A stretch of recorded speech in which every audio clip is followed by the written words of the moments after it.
At the end of this video, you're going to totally understand the best country in Africa for you to live, the best country in Africa for you to raise your kids, or probably even the best country for you to visit. I've been to 15 countries in Africa, right, over the couple of years. Within that time as well, I've lived in about 3 African countries in about 5 to 6 years. So what I'm going to be sharing right now are some of the questions we had as we were traveling these countries. I know a lot of people around the world are having these questions. Some people want to come back to Africa. They want to come back from America, from Europe, back to Africa, right? To invest, to do a couple of things. There's a lot of experts as well. There's a lot of tourists that want to come and explore the beautiful continent of Africa. And you're probably wondering, what's the best country? Where do I go to? Where do I live? These are the kind of questions that raveled our minds as we started to travel Africa. So what I'm going to do in this video is to take you guys through some of the answers to those things, some of the things we thought about, the cost of living, how do we have fun in those countries, what's education, healthcare, all of those things, right, that we were thinking about. Those are some of the things we had. I'm going to make life easy for you because I've gone through it, right, in the last couple of 5 to 6, 7 years. Now, to make it easy for you, I'm going to take 2 countries in Africa, South Africa and Kenya. And the reason I've chosen those 2 countries is not because they're the only beautiful or the best countries in Africa, but they are some of the 2 countries that have a lot of foreigner footfall, tourist footfall. They drive a lot of GDP and economic growth for Africa totally. And those 2 countries have driven a lot of symbolism and growth for the continent. So that's why I've chosen those 2. In other videos, I probably will talk about the other countries and compare as well. But for the sake of this video, I'm going to be doing South Africa versus Kenya. Where is the best place to live? Where is the best place to raise a family? What are the kind of pros and cons you want to think about in these countries, right? I'm going to pour all of the knowledge I had through all these years into this couple of minutes, and you will just take it and just be on your way here, right? To the right place. No choices, no mistakes, no errors. You're just going to get it right from the first time. Now, I'm going to dimension this across 6 different segments, right? The cost of living, the quality of living, health standards, the educational standards are important, recreation and opportunities, right, for you to have fun and all of that, the economy, and of course, business opportunities that prevail in this country are some of the areas I'm going to look at as well. I'm also going to delve a little bit into culture and how that affects, your mindset, your living and all of that, right? So those are the big boats, right? But I'm going to give you all the detail and all the tea. So let's get into it. I'll first of all start with cost of living.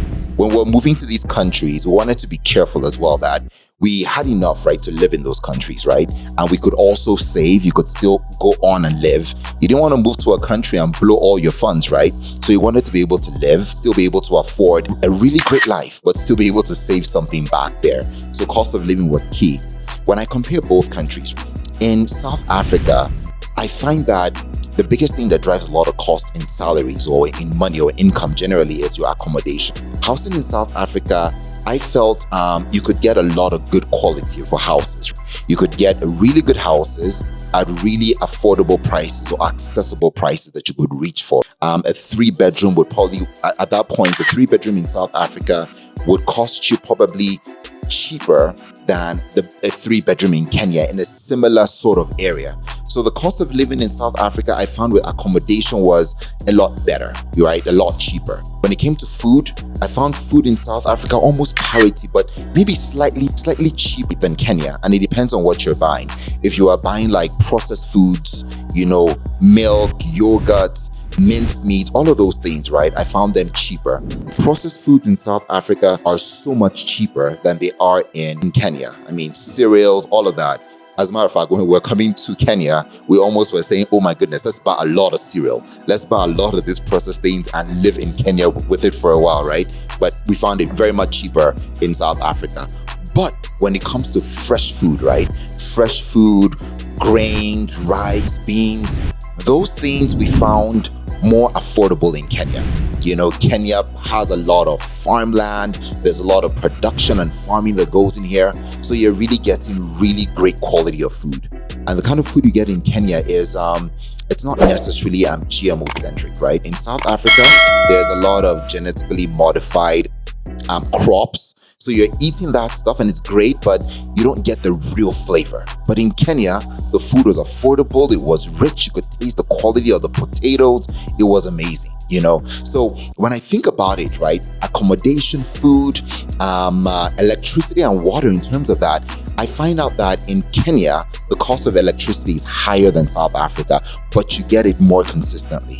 In South Africa, about a year ago, a year and a half ago, there was a lot of load shedding, right? So you didn't pay as much as Kenya, but you also didn't get it as consistent. Kenya, you pay more, but you were sure that if they took your power in 5 minutes, it'd be back, right? When I think about it, right, overall, in terms of cost of living, I find the cost of living in South Africa much cheaper than Kenya. You know, so in the round of cost of living, I would say that South Africa wins hands down. And that is because, I mean, if you think about it, accommodation is a big driver and a big cost that you want to think about, and the kind of thing you live, a big cost that you think about. So in this round, I would give it easy to South Africa. Next is the quality of life. A lot of perceptions is that when you live in Africa, it's tough, it's hard. And I mean, just like in every other country, right? There's a higher class, the middle class, the lower class, and there is struggle everywhere. So we wanted to be sure that the quality of life was going to be great. We looked at three things, right? I think for us, the kind of quality of houses was quite important because you spend almost all your time, right, in a house, right? So we wanted to be sure that we could get the right quality in there. We wanted to make sure that there were places that you could actually go to feel good emotionally, right? The nature, the greenness. For us, that was quality of life because all those things count to how you feel, how you age, how you just emotionally release yourself, right? So I think we looked at those things, and I think another one was, of course, healthcare, right? We wanted to be sure. So when I think about quality of life, best way to look at it is from a middle class level, right? At the high class level in any of the countries, South Africa and Kenya, you can really access a huge high quality of living, right? Across both markets. But when you look at it from the middle class, you know, or lower top class, I think for me, that's the gauge of what you really want to think about. So I found out in Kenya, the quality of life is quite good, right? I mean, you have access to healthcare. You have access to, the regular person can walk into a hospital and have access to healthcare. So he can really measure up to that. The quality of living for us was also with houses. If you had enough funds, you could really get a really good house in some of the good areas, right? Some of the good areas in Kenya, you have your Karen, you have your Lavington, your Westlands. Those are good areas. So if you get to live into those areas and you can access that with an amount of wealth or cash, right? Then you can really, really have a good quality of life. And I say that because I think we spend a lot of time indoors, right? So where you live was so important. The quality, I think for us, quality of life was really based on where you could live. And another thing that counted for us with quality of life was the kind of natural environment that came through, right? You wanted a place that just made you feel good. You could wake up in the morning and feel fresh. You could feel relaxed. You could feel relieved. Kenya's diversity gives you a lot of that, right? Where you're close to nature, you're close to this emotional release. It was beautiful. So those things in Kenya, we just could not take for granted. Of course, there's fine dining. We found fine dining was accessible, right? But compared to South Africa, so fine dining in South Africa is so much more cheaper than Kenya, right? It's almost about 50% cheaper, if not 40 to 50%. I find it about 40 to 50% cheaper, right? What you can go into in South Africa and access for about 200 rands, you probably have to pay for like maybe 300 rands equivalent in shillings, right? In Kenya. So I think with quality of life, when I think about it both, right? In South Africa as well, you could also access good healthcare. Depending on where you lived, right? You could really, really get some of that nature as well, but not as immersive, right? And readily available like Kenya, you know? So when it comes to quality of life, right? This is one of the ones where we struggled a bit, right? We loved the quality of life in Kenya. We also love the quality in South Africa. Very developed, very clean, you know, but because of that emotional feel, the nature, the greenness, you know, the warmth from the people, I think for this one, I have to give it to Kenya. I think the quality of life was much better, you know, in Kenya. So cost of living was cheaper in South Africa. Quality of life, I personally found it, you know, better, you know, than South Africa. And that's because I look at it from a family perspective, from an emotional, from just the way it makes you feel, right? And for me, that is quality, right? Quality for me is not just about the bouginess and how everything feels and looks glossy and glassy. It's also about everything, that emotional thing. For me, that is quality, So I think for me on that one, Kenya wins. Boom, winner for me. Now, I'm going to talk education, right? Now, education was key for us because we had 2 kids, or we have 2 kids, right? They're still there, we have 2 kids. And that was key, right? Because foundational years are so important for education. So that was very critical. And because they were moving schools, right? Every 2 or 3 years, they'll change schools. So we needed to make sure that we could get continuity and all of that good stuff. I'm going to start with South Africa. In South Africa, they have a system of education, which is the CAPS curriculum. I mean, driven from the past where the whites in South Africa were privileged to have better education than the black. So the education eventually, when apartheid was dissolved and demolished, right, they created one academic system, which is the CAPS curriculum. It was almost like an interbred or a hybrid of really great education and something in the middle, so that everybody could come to the same level of understanding, right? They wanted to be able to pull up the less privileged and some of the blacks and the Indians that didn't get that kind of education earlier. So it's the CAPS curriculum, right? I found the CAPS curriculum because my kids went to a public school when we were in South Africa, right? When I say public school, I think they went to a school, it's almost called like a tier A school in South Africa, depending on the area you live. I found the schools very exciting. They were very good quality. It was a mix of diversity of different kids. There were white kids, there were Indian kids, there were black kids. I loved that integration, right? Because it started to get the kids ready for a real world. In the real global world, right? There is no white, there is no black, there is no Indian. You have to be able to all live together, right? So I like that kind of dynamics, right? That it started to give the kids early in life. Of course, there was the polarization and things you have to be aware of with post-apartheid traumas and all of that. But I looked at it from a positive because it brought the kids ready. Because whether you go to the US, right, there is black, white. When I was in the US growing up, I suffered from racism. There was a lot of anger and bullying against me, so this whole racism thing, right, it's everywhere. So anyway, back to South Africa, right? That's there. So I liked that quality. What I struggled and missed in South Africa was the quality itself of the education in terms of the curriculum. I found it a bit backwards. When the kids moved from Nigeria to South Africa, they had to almost step back. They were already advanced. They were learning very advanced things in the year they were. When they got to South Africa, we had to pull the system pulled them back a bit. So they were almost like repeating things they had done. They wanted to fly, but the system was the curriculum was weaker, right?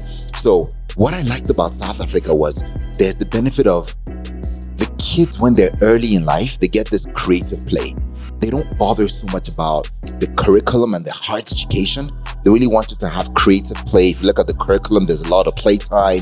There's a lot of leadership development. There's a lot of all of that soft skill stuff that makes kids more robust. Versus some of the other countries, like in Kenya, the curriculum is very academic, right? They're going into fractions, the decimals early, the multiplications. In South Africa, they did bonds of 12s for weeks. In Kenya, you just got to get it. You have to have your multiplication tables. They don't take it easy on you, right? These guys just want to make sure it's pounded in. You got to be on top of your game, So I found it richer, right? And deeper in Kenya. South Africa, I found it robust, creative, soft. Kenya, I found it deeper. It was good. When the kids moved to Kenya, the way that they moved academically was really steep. In South Africa, I loved some of the areas, but not as steep, right? It was soft. So if you're going to South Africa, you want to have those kind of things in mind, right? Or Kenya, there's that balance. Of course, there are schools in South Africa that can stretch them as well. But I mean, if you think about it, that's probably a higher level. Private schools, where there's Cambridge and all of that stuff as well. But it's not accessible to a lot of people, right? So if I'm going to give you a true view of South Africa, I would almost look at it from that middle LSM class, growing economic middle class, and of course probably the LSMB, like the slightly wealthy but not yet there. And that's why I'm giving you this view of the tier A public school. That's really your picture of great education. Like I said, you can access the higher ones, which is great. Of course, in those areas you have to pay a lot more. I also found out that the education in South Africa was cheaper. When I say cheaper, I told you the housing in South Africa was cheaper than Kenya. Education in South Africa is so much more cheaper than Kenya. You know, you're just gonna, for what you're paying in South Africa, you can probably, I'll give you an example. What you pay for a whole year in South Africa is probably what you'll pay for a term in Kenya in a school of the same level, you know? So you want to waddle those things as well, right? Based on what I said. So when I think about education and quality of education, this is one of the areas where my wife and I mean, we fought so hard on this one. And when I think about it, we loved Kenya because of the depth. We loved South Africa because of the leadership and all those soft skills. But at the end of the day, I think early life education, I would give it to Kenya. You know, I'd give it to Kenya as well. I thought the education in Kenya was deep, was solid. It was, when you go to school, you sort of want to pay. I mean, I'm from one of those families where it was about the books. It was about, you know, my parents were very like hard on the books, right? You had to know it, right? They didn't think about soft skills, which is so important these days in life, right? But for me, that's the judgment, right? So because of that, I give it to Kenya, right? But South Africa, do not feel bad.